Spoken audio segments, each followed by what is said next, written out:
hearing their candidates. Oftentimes, I think I got really angry last year when I heard someone say to an Oklahoma crowd, a legislator, I don't work for you. You don't pay me enough to work for you. And I thought, you're a public servant. You do work for us. And you have a responsibility to be, you have to be responsive to those who elect you to this office and those you serve. So as a league, we started talking about how we could best serve the communities and educating voters. And we thought the best forum would be a stump kind of format where we brought people here and you heard directly from the candidates and you asked the questions. So none of the questions were pre-done by us. They were all done by you, and we did change some of them, only a tiny bit, a little editorial thing, because we are a bipartisan group. So as opposed to naming anyone, we'll talk about previous administrations or what have you. Just a clue, that's all. And then for the format for the evening, Treva's going to give through a 3 to 5 minute presentation. Questions will follow. After she's finished, the council candidates can come up, 3 to 5 minutes each. Jennifer, raise your hand. She'll give you a warning sign of a minute just so you know where you are time-wise. And then after that, questions for council members can come directly from you. I don't think any were submitted yet, but you may well have some of those questions after you hear what council candidates have to say. It's a pretty clear evening. It's nice to be out here under the shade, and it's not 100 degrees. So we're going to get started. With that, we're going to introduce, we did, by the way, invite each and every single person running for office. Mayoral candidates, city council candidates, and the clerk treasurer candidates. The people who showed up really care what you think, and we would like to know that in the future, we would not be referred to as a feminist group of women. We're not. I'm a pretty liberal Democrat. Everybody knows that. She's not. Republican, but I appreciate it. And Jennifer's our proud libertarian. Shiloh's our proud independent. That's our leadership. You can't get more diverse than that. We really want to know what's happening and to educate voters in this community. Not just Charleston, but the region. We have to have better participation. If we want better government, we have to be responsible for electing it. And to do that, we need to know people's positions and stances. So with no further ado, I'm going to introduce Treva Hodges.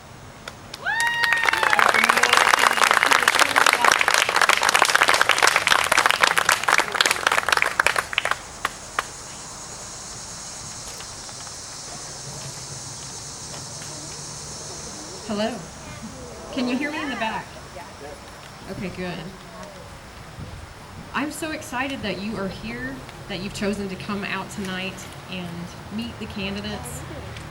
I always look forward to an opportunity to talk directly to you and engage with you, hear your ideas, and share my vision. I'm really grateful to the League of Women Voters for this opportunity. So please give them a huge round of applause for organizing this. To me, this is the epitome of public service. This is why I'm stepping into this role. This is why I want to be a part of this capacity of Charlestown leadership. It's you, public. And so I look forward to your questions. I did want to share with you very briefly the nuts and bolts of my platform. It's all available on my website, trevaformayor.com. You can check out more and read there. But it comes down to 4 core principles that drive 5 key elements. You see, I believe first and foremost in private property rights. You have my vow that I will uphold that. Second, I also believe that a government has the responsibility to be financially accountable to its citizens. We're funded by tax dollars, and we should use those wisely. Third, I believe that we should foster community cohesion in every possible way. That people should look at Charlestown nationally as a place where they want to come because the people who live here have high quality of life and feel connected and involved in their community. And the 4th core principle that drives my platform is that it's my job to ensure the protection and safety of our citizens. When I thought about how to put so much of what I want to be able to accomplish into a few key elements, I came up with this idea of Charlestown First, where every letter of first represents one of those core principles. Because that kind of drives it all, right? Putting you first as citizens. That's the way it should be in a government that is right side up. So financial accountability is one of those early things. Right off the bat, you should know exactly how much debt your government is in. You should be able to go to our website and find this stuff out. You should have that kind of assurance that you will know how your money is being spent. There are several ways we can accomplish that. One is to bring our TIF spending into control, because right now we are abusing TIF, and it's causing ripples throughout our community. If you noticed your school tax rate went up substantially, this is because people abuse tax increment financing. So restoring financial accountability is that first leg. Second, some of you know firsthand how badly we need infrastructure improvements in Charlestown. Our wastewater and drainage systems are deteriorating. Yesterday, or Tuesday, at the groundbreaking for the Renaissance project, I heard someone compare it to the hustle and bustle that it was in the 1940s when the plant was being built. Well, I'm a historian. So the beauty of that is that I live kind of perpetually across these timelines, and while there were some really good things about that plant, one of the things was that we grew too fast, and we never caught up to where we needed to be on an infrastructure capacity. So I want to bring that into line. Next, I want to make sure that we're offering good recreational opportunities. We have some things, groundwork being laid, but we can do better. There are gaps in our recreational opportunities and things that we can do for people, especially in our young adults, in our 35 to 45-year-old age range. There are things that we can do to make that better. Social services play a huge role in my platform. It's not just about giving you parks to play in. It's making sure you have the resources that you need to actually thrive as citizens of Charlestown and its families. So I have a plan for things like dealing with the ugly side of life, like addiction and the opioid crisis. Not just for those who are addicted, but for the families of those who are affected. I want to appoint a youth legislative advisor and have their opinion involved so that we can get our young people involved in the running of our community and making those decisions. The last, we absolutely have to have transparency in order to pull this off. Right now, our government is upside down, and there's not a lot of information being shared. Your public comment is stifled. There's difficulty sometimes getting information from people. Contracts are approved without ever naming who the contract is with, and that's got to change. So you have my promise that all of these elements, financial accountability, infrastructure, recreation, social services, will all be accomplished in full transparency and partnership with you. So that's the nuts and bolts of my platform. I look forward to hearing your questions.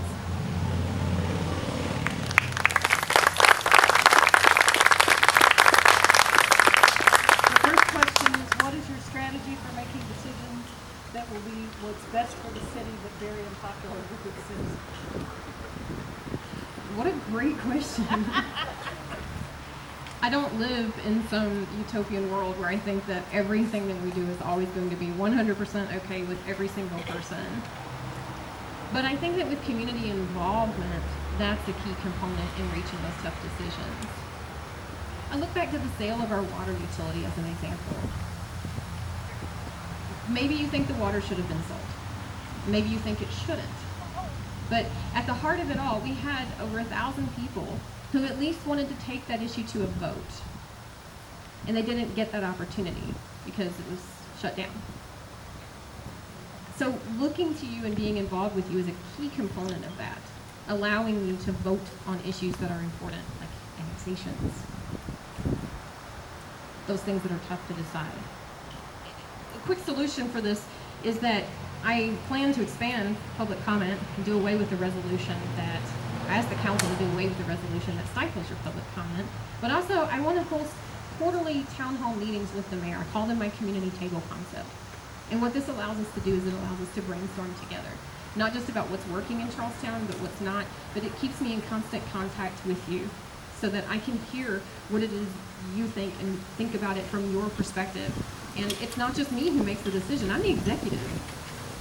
When I say that we're going to restore Charlestown to right side up, that means giving legislative power back to the legislative branch, the council.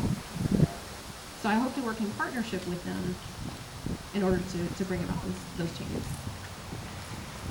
The next question is, how will you serve the people in the West End?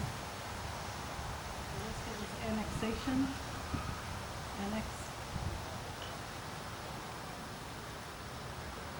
annexed area. If you realize the city can't serve in a meaningful way, would you consider de-annexing? Annexation and de-annexation are always double-edged swords. They always have benefits and negatives, right? So the benefit for the city is we get more tax dollars. Theoretically, you're supposed to have more services out of that, but it also puts that burden on the city to expand those services. When we previously annexed area out 403, the current annexed area, not to be confused with the two annexations we're looking at right now this year. This is out in the 403 corridor. There were some services that didn't get expanded. And so right now you have a large population of people who are paying high property taxes for services that they're not receiving. Things that are going for the internal workings of the city that they don't necessarily benefit from. So they're not on our sewer system, they're not on our water system that we solve. They're just on, they get trash pickups, maybe snow removal and road paving.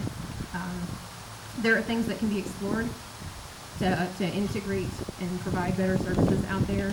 The beauty of my platform is that I'm not going to make you specific promises about individual things that I'm going to accomplish. My go-to is always the swimming pool. I'm not going to promise you a swimming pool. What I promise is to listen to you. And what I promise is to engage in the community and let the community drive a lot of these changes that we need. And so literally just today, I love social media because it helps me really stay informed with people. And just today, a few minutes before this rally, a young man posted on one of the big Charlestown discussion groups that he would love to see an integrated system of trails, walking and biking trails that would allow people out in that area to come in and enjoy some of the parks and recreational opportunities that are being developed in Charlestown. That kind of suggestion coming from a person in the community is something that should be explored. So I really anticipate working with folks in the annexed area in the ways that they are bringing ideas and exploring those together and saying, let's make sure that you're getting some benefit and feeling part of the community. Will you inherit lawyers' fees and will you put fines on leases property, if not removed according to city ordinance? This is a multiple part question, so bear with me. Okay. We have currently no property maintenance code. Step one is to get an ethical, fair property maintenance code that is in alignment with the Indiana Administrative Code and the Indiana State Code. Something that the Fire Prevention and Building Safety Commission will approve, since they've denied the previous attempts 5 times now. This does not mean immediate fines. This means ethical treatment, and it means equitable treatment across all of Charlestown. And it should really be with the focus of safety and security and housing. No other focus. So, once we have a code in place, and it is an ethical, fair, and enforceable code, then yes, if the Nice properties, and this is specifically referencing Pleasant Ridge, I feel like most people probably know what this is referencing, but this is specifically referencing the properties that John Nice and John Hampton in their redevelopment efforts have purchased in Pleasant Ridge. And so I would hold them accountable just as I would hold everyone accountable, because I believe in equity in those kinds of codes. So that was one part of it. There was another part. Fines on the properties.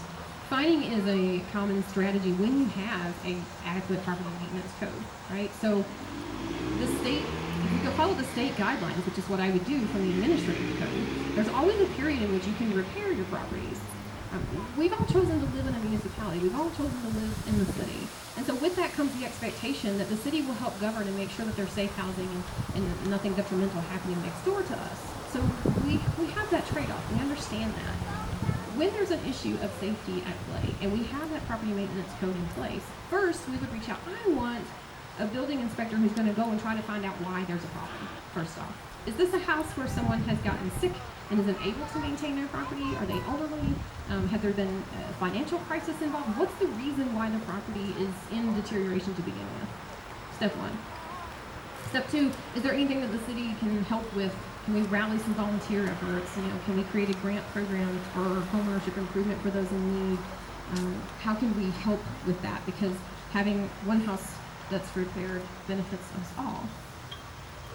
Finally, in cases where there's a reluctance, where someone has been notified that their house has significant safety concerns, and there's just a refusal to bring those up to code, then fines become an option, but not immediate daily accumulating fines.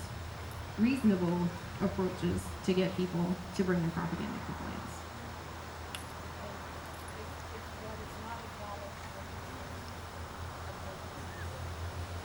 Oh, will I remove the property according to city ordinances? Well, again, we would have to have a workable property maintenance code in order for that to happen, but it is the mayor's fundamental job to enforce the ordinances that the city council passes, and you have my word that that will happen. This is a multi-part question too.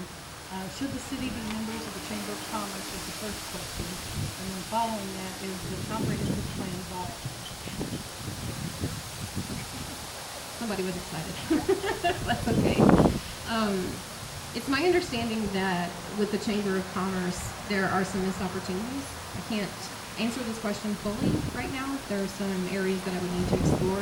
I don't have a problem telling you when I don't know right off bat the answer to a question because, again, I believe in transparency and openness. The one thing I think that is important with the Chamber of Commerce is that we're missing some small business opportunities. I have had some conversations with some folks who own some small businesses in town, and they don't feel as if there's a strong enough support system from the city in promoting their business, whether that be in helping simple things like redirecting the traffic pattern for our parade so that a major event that they're having isn't stifled because people can't get there because the road is closed, those kinds of things. Being conscious of our city. So if that means that the city is involved in that, then absolutely. The executive of the city should encourage small business development and business development in the community. That's the meat and potatoes of a small community. Are those people who live here and have a business here, and we certainly want to see those thrive. And I believe the second part of that question was the comprehensive plan. Is it viable? That's the question. We need to redo the comprehensive plan, but here's why. It wasn't done with your feedback. The company that produced our comprehensive plan is the same company that recently has been traveling about Clark County doing a comprehensive plan for the county. And I went to one of those brainstorming sessions they had at Henryville High School, and it was fantastic. They had all these booths set up where you could go and provide your feedback about what great big ventures you would love to see in Clark County, and what you thought that we have here that makes us unique. You could mark on the map where you live, and it was all very much community-led. When I found out that was the same company that produced Charlestown's comprehensive plan, I said to the woman, I don't remember a stage happening in Charlestown when we did our comprehensive plan. And she said, well, that's because the current administration wanted to just kind of move along and get the plan out. So we skipped the part where we sought community feedback in these meetings, these open houses. So I would like to go back and look at that again and say, well, let's approach this with your ideas, because let me tell you, you guys have some fantastic ideas, and they're worth exploring. And so if we're going to build Charlestown's future, who better to build it with than the people who live here already? So yeah, I think the comprehensive plan needs to be reevaluated. Is this 2016 zoning and ordinance good for the city and property owners? 65 homes are designated commercial property. The 2016 zoning ordinance, which is up on the city's website along with the comprehensive plan, has some significant issues. One, it's very specific. So specific that the Renaissance project that just broke ground this week, it's been broadcasted across many news media, had to have 10 variances approved through the planning and zoning appeals for 10 variances, because even they couldn't fit everything precisely according to what the zoning plan currently states. I also recently talked to an individual, and he posted on public media socially, so I don't have publicly, I don't have any problem sharing this with you, that his house burned within the past couple of years. His home burned, and he's currently not allowed to rebuild his house. It's still standing burned because the new zoning ordinance says that his lot size is too small. So he now owns a lot that he can't use. No one can build on it.